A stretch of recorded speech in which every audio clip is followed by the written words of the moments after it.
അസ്സലാമു അലൈക്കും. എല്ലാ പ്രവാചകന്മാർക്കും നൽകിയിട്ടുള്ളത് സൃഷ്ടാവിനെ പറ്റിയിട്ടുള്ള ഒരേ ഒരു സത്യങ്ങൾ തന്നെയാണ് എന്ന് വിശുദ്ധ ഖുർആൻ പറയുന്നത്. ആ ഒരു ഭാഗമാണ് എടുക്കാൻ പോകുന്നത്. അധ്യായം 3 സൂറ ആൽ ഇംറാനിലെ 83, 84, 85 പറയുന്നത്. അപ്പോൾ അള്ളാഹുവിന്റെ മതമല്ലാതെ മറ്റു വല്ല മതമാണോ അവർ ആഗ്രഹിക്കുന്നത്? വാസ്തവത്തിൽ ആകാശങ്ങളിലും ഭൂമിയിലും ഉള്ളവരെല്ലാം അനുസരണയോടെയോ നിർബന്ധിതമായോ അവന് കീഴ്പ്പെട്ടിരിക്കുകയാണ്. അവനിലേക്ക് തന്നെയാണ് അവരുടെ മടക്കവും. ആകാശഭൂമിയിലുള്ളതെല്ലാം അള്ളാഹുവിന് കീഴ്പ്പെട്ടിട്ടുണ്ട് എന്ന് അനുസരണയോട് കൂടിയോ അല്ലെങ്കിൽ നിർബന്ധിതമായോ അവന് കീഴ്പ്പെട്ടിട്ടുണ്ട് എന്നാ പറയുന്നത്.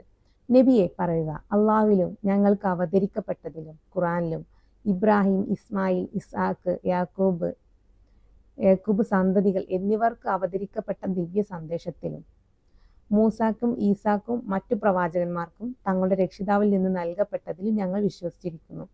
അവരിൽ ആർക്കിടയിലും ഞങ്ങൾ വിവേചനം കൽപ്പിക്കുന്നില്ല. ഞങ്ങൾ അള്ളാഹുവിന് കീഴ്പ്പെട്ടവരാകുന്നു. ഇസ്ലാം ദൈവത്തിനുള്ള ആത്മസമർപ്പണമല്ലാത്തതിന് ആരെങ്കിലും മതമായി ആഗ്രഹിക്കുന്ന പക്ഷം അത് അവനിൽ നിന്ന് ഒരിക്കലും സ്വീകരിക്കപ്പെടുന്നതല്ല. പരലോകത്തിൽ അവൻ നഷ്ടക്കാരിൽ പെട്ടവനായിരിക്കും. അപ്പൊ ഇവിടെ പറയുന്നത് എല്ലാ പ്രവാചകന്മാർക്കും നൽകപ്പെട്ടത് ഒരേ ഒരു കാര്യമാണ്. അതായത് യഥാർത്ഥ സൃഷ്ടാവിനെ പറ്റിയിട്ടാണ്.